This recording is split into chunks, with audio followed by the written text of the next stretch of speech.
حاجی عبدالوهاب سے بس سره ناغه د غیر مقلدین بس رالل چې زموږ سره مناظره کوي په دې مروجه تبلیغ باندې ناغه ته دا خلک څنګه راغلي وای دا مناظره کوي په څه باندې چې دا مروجه تبلیغ نشته ناغه چې مناظره کوشش جربوشي چې چا وګټل جو هغه وګټي بل با ناغه دې ته و چې تاسو ګټل لمون به نه ځای اخبار کې بیان ورکړي چې تبلیغان وبایله زخلاص دې کوم مناظره درسته زمو بکری کې سره او خبر عذاب نه منو ما ته چاوي ته سره مناظره کې په پردي پټي باندې مناظره کوم نو دماغ خراب دي نه دي منی کنه چې ورشي بخبل به ومني چې قبر کې عذاب شته نشته زما خدا عقیده ده چې په دې ونه کې میوه نشته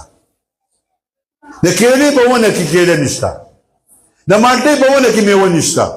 د امونو په ونه کې میوه نشته دا میوه پکې پیدا کی زما رب قبر کې دن نه غنم شته نه جوار شته نه پکې تیغون شته نه پکې ماش شته نه پکې لړم شته نه پکې جنت شته نه پکې دوزخ شته